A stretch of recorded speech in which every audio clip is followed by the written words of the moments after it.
Club, Richard Wilson. Thank you, Andres. Thank you, panelists. I'd like to invite up our next round of panelists to the stage now. This panel number 2 is going to be on real estate investment firm showcase, and it's going to allow you to hear from successful real estate investment firms, what's working right now in the marketplace, and lessons they've learned over the long term.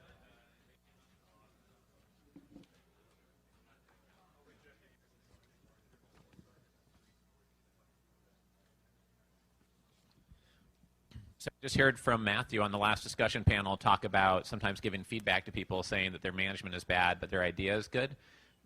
It's great if you can get that type of candid feedback. It might not be nice to hear, but I think a lot of family offices are too busy to give that feedback. They're just going to archive your email if they say that, and it's not worth their time to be slightly insulting to you and give you that candid feedback. Or they're too polite to say it, and it's just not in their personality, and they're just shy away from doing so. And that's part of the point of doing this discussion panel here today, is to get insights here on what these panelists have learned the hard way that can help save you time and make you more effective, because the reality is a lot of investors do not give us all direct feedback. If we can quiet it down at the table over here on the side and quiet it down here up front and make it a little bit easier for the panelists to get heard. SL, why don't we start with yourself, and we'll work our way down the line and just do a quick 1 or 2 minute introduction on your background, your focus, just so for the rest of the panel we'll know where you're coming from. Hi, I'm SL Vanderzanden with Caprock in Chicago. We acquire, manage, and broker e-commerce resistant retail shopping centers for family offices and investors. Over the last, my career, I've been involved with a little over $2 billion in assets. So real quick, I grew up in a poor community. I managed to get to college. I got it with a good degree, worked in public accounting as an auditor briefly, so I am a CPA, and then transferred to real estate, working with private equity, working on it with a family office, doing a turnaround, and then as an advisor to institutions and non-for-profits and monetizing the real estate assets. What I've learned over particularly the last 11 years in my career is to look down first, look for why the deal might not work before you get excited about what it could happen. And number 2 is because I was crushed in 1990 when I had my first firm at age 29, that cycles happen. So I think long term. The chasing a 3-year deal that you're going to double your money may or may not work given the cycle and the timing of everything. So I think you got to take the long-term perspective. Great, thank you. Dan? All right, who here wants $100 grand? Nice. Karen, you get it. All right, you got to stay for panels 4 and 6 this afternoon. I'll be giving that out. Dan Krzyzanowski, Rocket Dollar, more on that later. Here this morning representing Pinnacle Storage Properties. We own and operate 15 self-storage facilities across Texas, a little bit on the West Coast. We are entertaining commitments of $1 million plus from family offices. Typical deal, we actually cash flow on day 1, 6 to 10%, 20 to 30% IRR, and we expect to be acquired in 2 to 3 years. Great. Doug Burt, 29th Street Capital. We're a multifamily value add owner and sponsor. We own about 9,000 multifamily units across the country. We're in about a dozen different markets from the West Coast down to Florida. I handle acquisitions and asset management here in Texas, Dallas, and Houston. We also are in the student housing space. We own a couple thousand beds in San Marcos at Texas State University. And looking for family offices and high net worth groups to partner with. Great. Nick? Nick Westring with Westbow Capital. And so we're, I guess, a family office of a sort. We do construction development and own and operate multifamily and low-density residential. We're based in Western Canada. And, we are also just kind of moving into the space where we're opening up the office to outside investment for people who are looking for diversification and like what we're doing. So this is an honor to be able to be with you guys today. Great, thank you. Good morning. My name is Paul Marinelli. I'm the founder of Everglades Family Offices in Naples, Florida. We're a boutique multifamily office, catering to families in the $25 to $100 million range, providing comprehensive wealth management. But we also work with the higher end of the spectrum, a handful of billion-dollar families providing select services or direct or private investment opportunities. Great. So we have a good combination of real estate expertise here on the table here today. So we have a self-storage perspective, an office perspective, single-family residential. It also does multifamily, construction experience, et cetera. And the whole point of the panel is to talk about what new ideas, hard-won lessons. You talked about making $100,000 later. I think in the Family Office Club, there's many, many ways we can help people save $100,000 through avoiding mistakes, better negotiating deals, family offices saving on fees, getting a capital raise done faster, et cetera. And it's not even worth saying at most meetings now that you have off-market deal flow. It's better off you just don't say that and you just describe why you find great deals, because everybody seems to use the word, or the people that use the word most really don't have off-market deal flow, it seems. So I want to talk about where your best deals do come from, though, so that those here in the room who have maybe closed 15 deals can close their next 15 a bit more fluidly or at a better quality level. So why don't we have one or two of you comment on that, of maybe an innovative strategy. We want to try to avoid on the whole discussion panel saying something that's either already been said on this panel or that's just super basic, like referrals. That doesn't really, allow someone to take action on a new strategy, but something specific that is new to you guys or took a while to discover would be great to share with the audience, I think. Want to go first, Dan? Yeah, just a quick one. I think the pay it forward strategy in the storage space, who we teamed up with, I'd say the first 5 to 10 years of any career has been speaking on the association's panels, really getting to know folks. So we're at the stage now where through our vendors and banking relationships, we tend to hear of deals off market, but we continue to give to educate the masses. And you're laser focused, at Pinnacle with self-storage deals very specifically. Obviously, that helps with knowing what types of deals to send to you. How geographically dispersed are you with your investments and that paying it forward strategy? Sure. We're very fortunate in Texas, and we can probably stay in Texas. That said, we've been folks have reached out to us to say if I have a smallish 5-unit portfolio to manage. So we're looking at something on the West Coast, another opportunity on the East Coast. Okay, great. SL, do you want to add something to that? I do a lot of the same, but it took us a long time to figure this out, is to have a staff that basically call owners. We do manage and acquire and broker. So through that process, we find out about things before the market does, the larger brokerage firms. We still buy a lot through brokerage firms, though, too. You just have to. Sure. And how many people here have been to one of our capital raising workshops before? It's probably 30% of the room, probably. So on the screen sometimes we'll show a diagram showing holistic capital raising or holistic deal sourcing with like 5 different prongs coming out from a circle. And one of them that we talk about the least sometimes is operating within your business to give you superior knowledge and deal flow, and that's exactly what SL is talking about. Because they're doing brokerage in their exact niche, they're able to either cherry pick deals or have better data on what's an anomaly deal and be able to get better quality deals done as a result. Anyone else want to comment on this question before we move on? I think for us, the way we look at deals as well, where we're willing to be more creative in our structuring and more flexible, can add a lot of value that maybe a typical person isn't going to see, but just knowing the area that you're operating in and really trying to look for unique features in a particular property. Yeah, that's it. Time's out. Spoke too long, I guess. So throughout the discussion panels, raise your hand if you have a question. We'll run a mic over to you. Just keep it interactive. But we can move on to the next question here. What do you think is the number one thing that's made the biggest difference in your ability to close deals and get agreements in place and really execute, within your real estate portfolio, either from the family office perspective or as sponsor? For us, it's been we're Freddie Mac Select sponsors, so we get a little more attractive debt terms, so we can get a little more competitive than someone that's not. Also, in the multifamily space, it's competitive everywhere, so the ability to put down hard money definitely helps us and separates us from competition. Right, because then others aren't, even if their bid is higher, if they don't have a history and a track record of closing when they say they're going to close, then they don't have credibility with that offer, I guess, right? We've won several deals where we were not the highest bidder, and part of that is because of our credibility. We've never walked out on a deal that we put under contract before.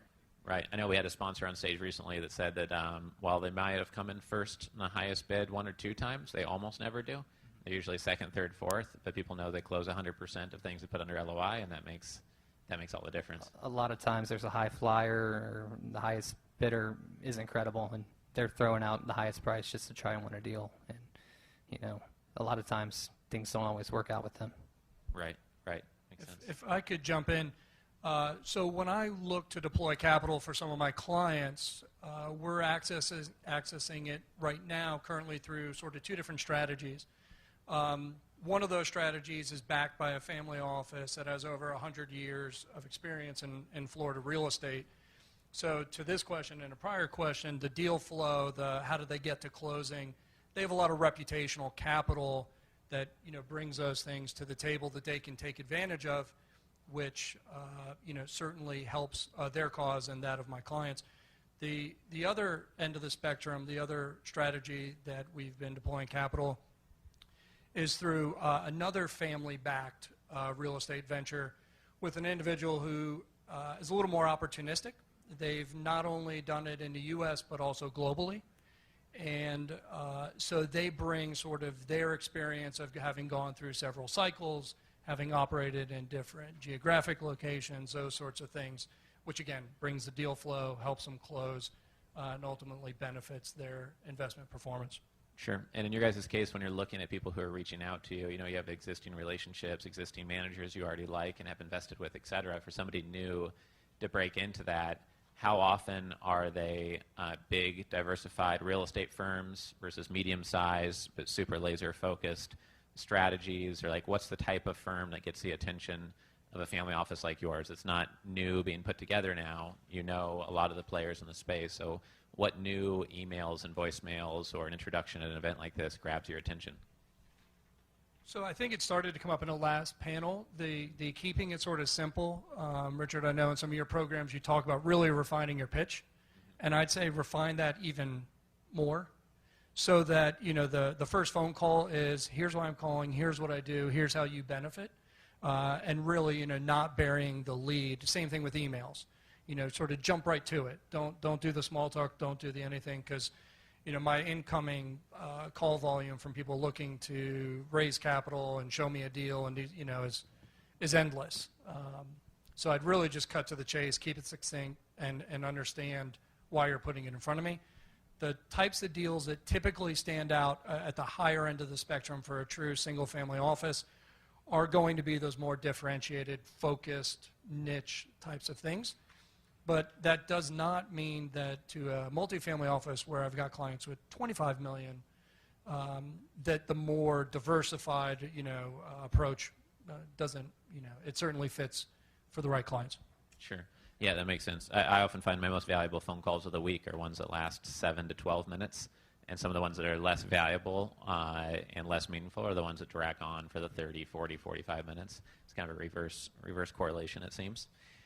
So I want to go down the line now, maybe starting with you again, SL, and maybe just share the one type of asset that you'd like to be allocating more to right now for each of your spaces. So if somebody here in the room has a family asset they've been holding on to for a few generations, they want to sell it, maybe they're in an investment and they need to get some liquidity on that investment, they'd like to bring someone in or get it off their balance sheet. Can each of you describe within just 1 minute or less that type of deal that you're looking for more than anything else?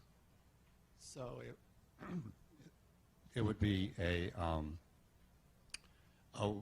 well-located property that the current owner wants to move out of retail because there's a retail apocalypse if you read the papers, and where there's perceived more problems than can be handled, that I can look at and see the opportunity to make some hay. And what geography and what size would be the scope of that? So primarily central U.S. because we're looking at the less picked over market, higher cap rates. What was your other? and smallest and largest size. As small as say 3 to 5 million, as large as not 50, let's say, of let's say a portfolio. Sure. Okay. Dan? Yeah, I think we want to stay in our sweet spot. So geographic agnostic, although Texas is nice. Anything that's 5 units works pretty well. I mean, we have managed 60 at a time, so we could bulk up pretty quickly. From a dollar range, I mean, an acquisition, we can go as small. And we've done this where there's been 2 or 3 tiny properties on a main street in small town Texas and put them together for as small as maybe 4 or 5 million up to, in the tens of millions from a commitment and acquisition. Great. Doug? So we got our start as a company buying, 60s, 70s, 80s vintage value-add multifamily deals. Those have really run up in price over the past 4 or 5 years that we're selling out of those and upgrading our portfolio and buying late 90s, early 2000s vintage properties at about the same cap rates and getting the same returns. So that's really what we're targeting right now. I just bought a couple of those in Houston over the past 6 months. Have you guys, and also, have you explored buying off of developers before it's fully leased up so they can get onto their next project and you help get it leased up and get a little bit of something there that makes sense and it's a newer property? Have you guys done that before or seen that as something worth looking into? We have looked into it. Typically, if a developer wants to sell from what we've seen early, we don't really feel like we're getting as much of a discount as we would need to see. Right. They want to see it through, let it stabilize, bring it to market, and most of the equity and development deals wants to go that route. That being said, we actually just we're launching a development arm to our company. We're building a 3-phase, $160 million multifamily deal out in Sacramento. It's in an opportunity zone. Okay, great. Nick? Yeah, so for us, we're pretty diversified in the size of deal. So we'll buy, a $200,000 single family home, or we'll buy a $50 million single property. We're predominantly looking for cash flow, mostly just because of where we think we are in the market cycle, and also specific to our geographic region, what we feel like we're targeting, and what was the other? We're also a builder and developer, so we'll build our own product, or we've also in the past bought distressed developments and brought them forward in the right market conditions. So a lot of that flow can come from banks that we work with and different things like that. So Sure. Yeah, we're pretty diversified in what we will buy, but we're very specific at the same time as to we look at an awful lot of deals that we say no to. Sure. And what about at the Riverglades family office? You hinted at some of the things you guys look for, but what specifically of most interest right now? Yeah, so the area for the family that's focused on Florida that they're focusing on is really senior housing, student housing. They're looking for something that should be consistent, maybe a little bit defensive over the next few years. So going forward, that's sort of what they're looking at. The other real estate fund that we're accessing is really nationwide. It's looking at commercial retail. A lot of the big box stores that are shutting down. They found great opportunities there. They've been able to build a portfolio of several million square feet, and they've ostensibly been able to capture that at the value or below the value of the land. So those are some things. Well, I don't want to speak too much to the particular projects and what they're looking for. Happy to make introductions, but since I am here in Dallas, coming from South Florida. The Florida families, very interested in learning more about the Texas market, specifically Dallas, the Southeast. So if anyone here, is there, they'd love to maybe have a conversation, get to know the market, potentially, partner on some deals in the future.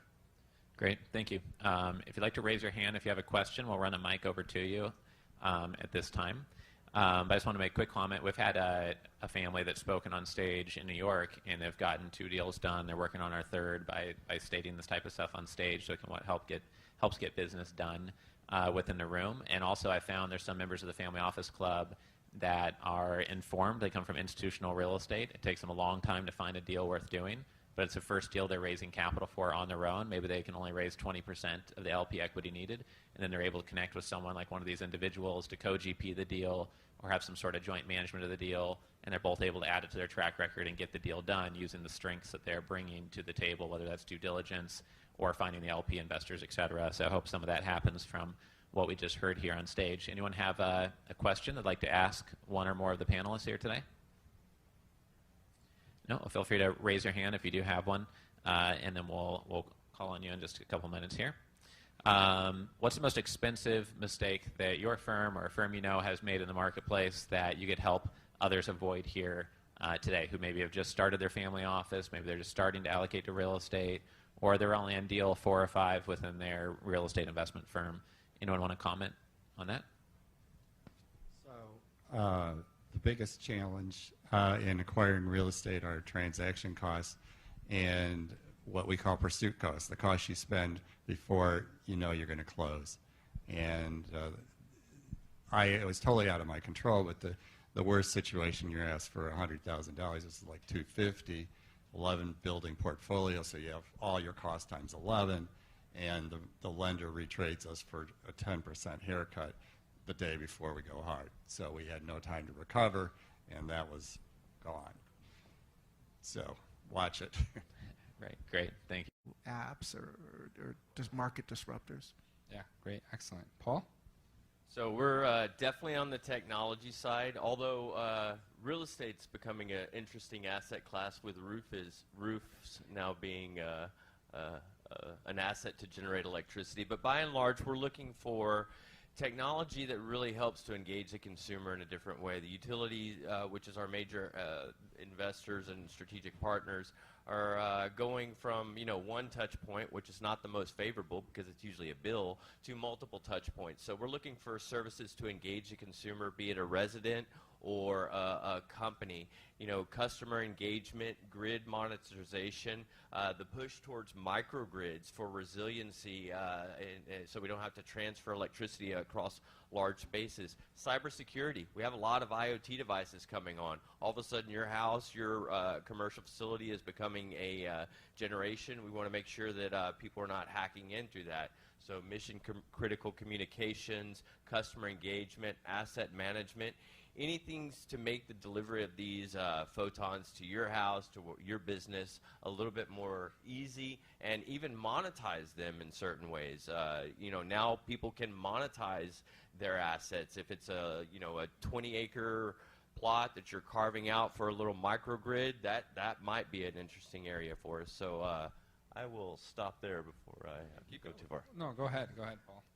If you have more to say, and I also had a follow-up question for you. No, go ahead with a follow-up question. Yeah, so for kind of the companies you guys are looking at now, what would you say your due diligence process is like? What do you guys look out for in a management team? Great question. So we are looking for post-prototype, usually looking to scale. We don't have to see early revenues, but we do want to see a product a little bit beyond the napkin. And we are looking for anywhere from minority to majority investments.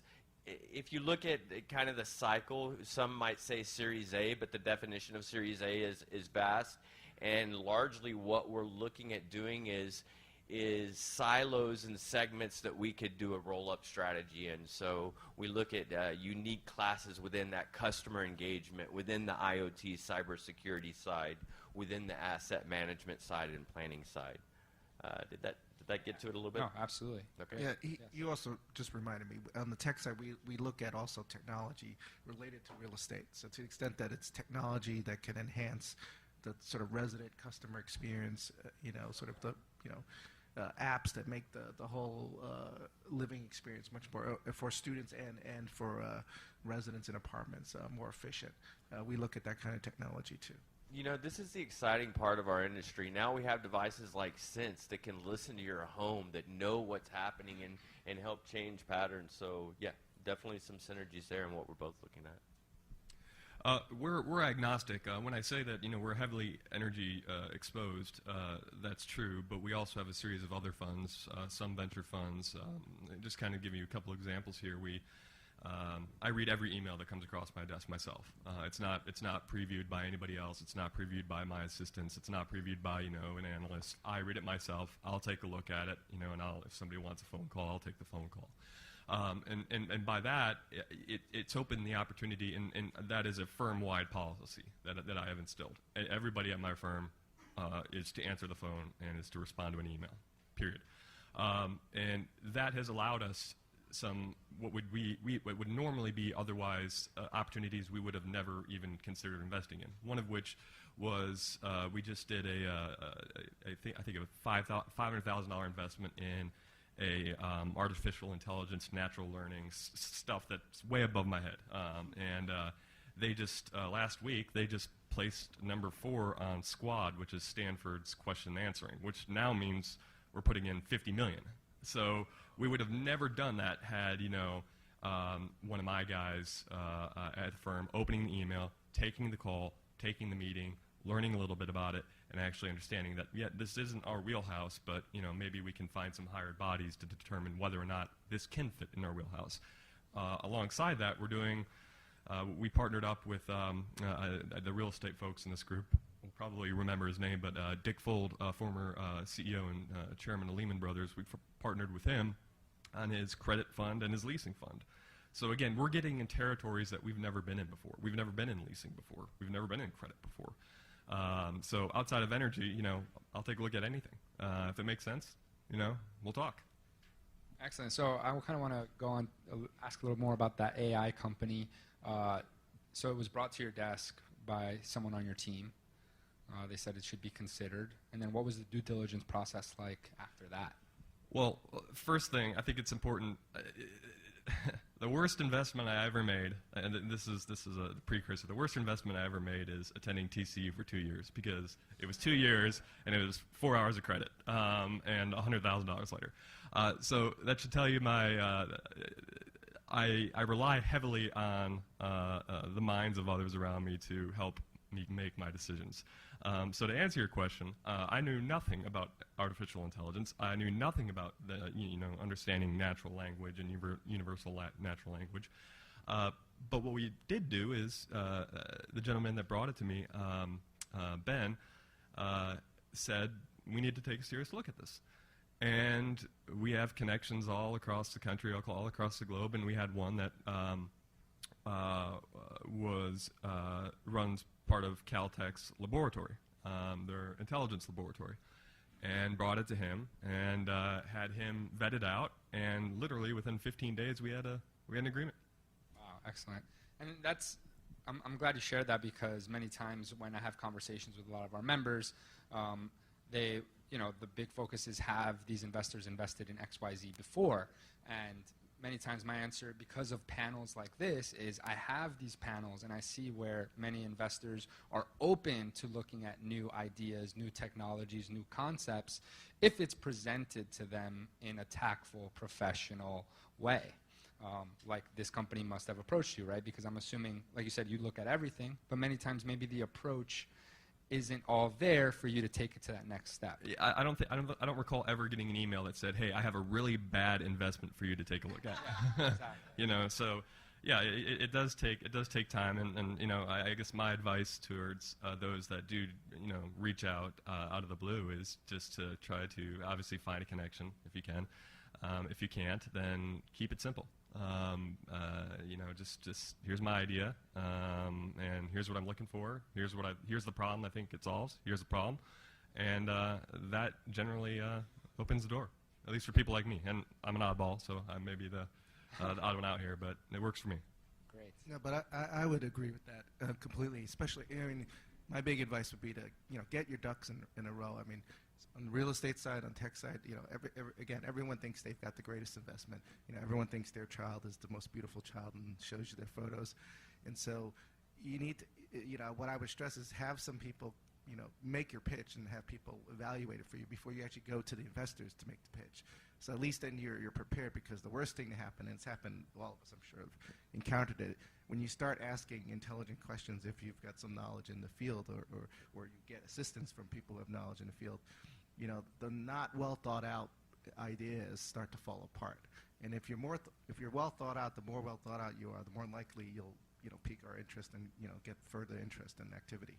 Excellent, Paul. You raised an interesting point.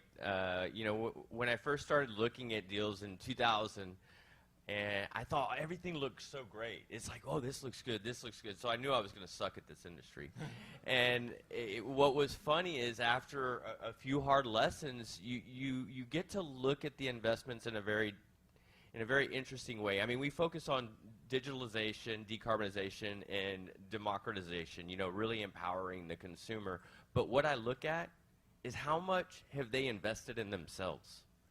You can tell a lot by the person just by looking at that. And there's so many different technologies out there. I don't think anything hasn't already been invented. But does that team have the power to do that? Is your gut telling you, hey, hold on here?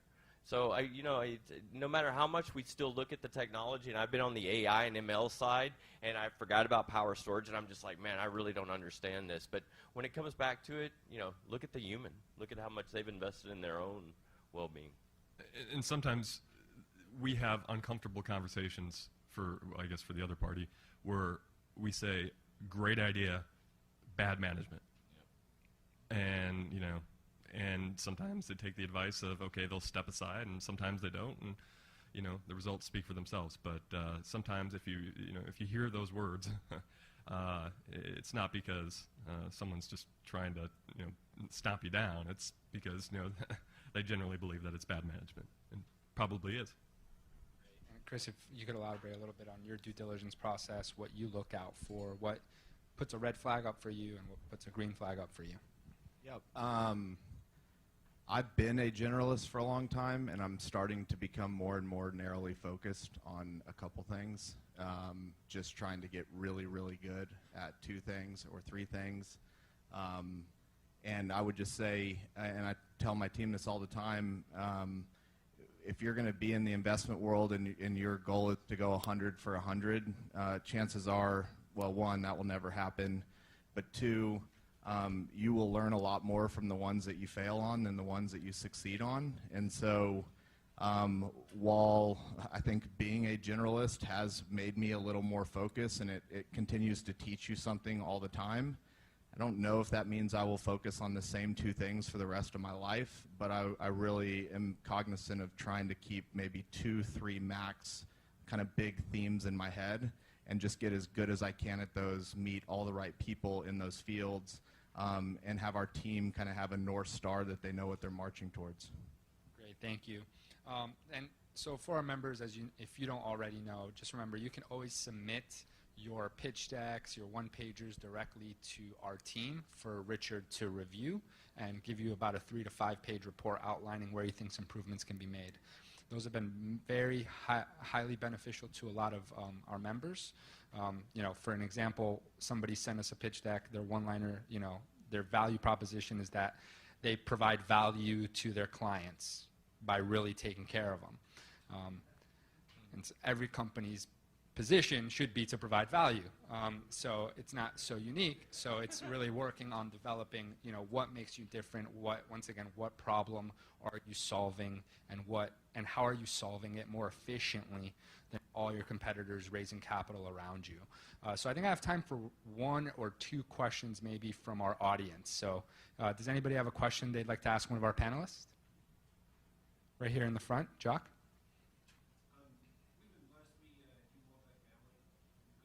There's a mic right behind you, Jock. We're a multifamily development group, and we've been blessed to go vertical in several cities within Texas. We're currently going vertical in Fort Worth. And working with City of Fort Worth for permitting and for variances and everything has been great. They've been a great city to work with. However, we have comparable product in other states, and we find that because of the tax code in multifamily, we take a significant hit at time of liquidation here in Texas that we don't experience in other states. That's actually even reducing our appetite to want to continue to do more vertical deals here in Texas.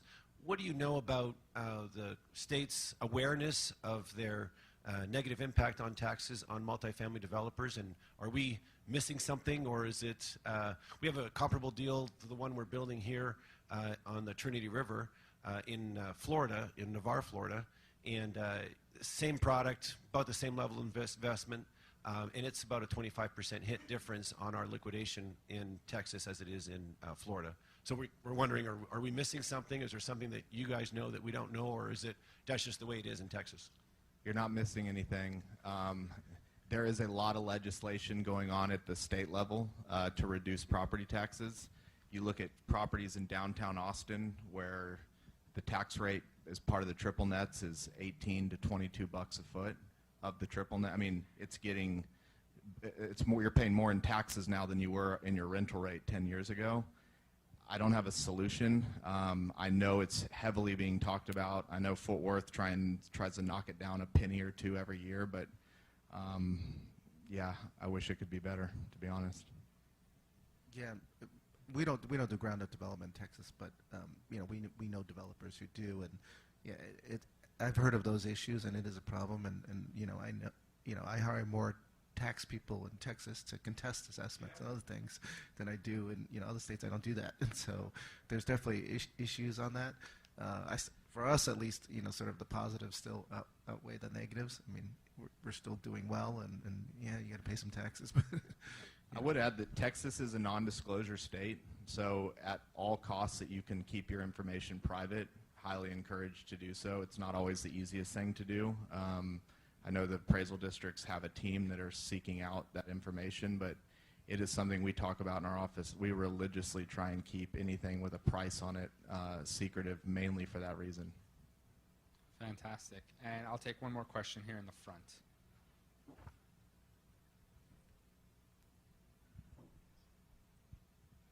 I just want a little more clarification. So are you speaking solely to property taxes? Yes. Property taxes, there's no other multifamily problem that you guys see to take a hit on other than property tax? Correct.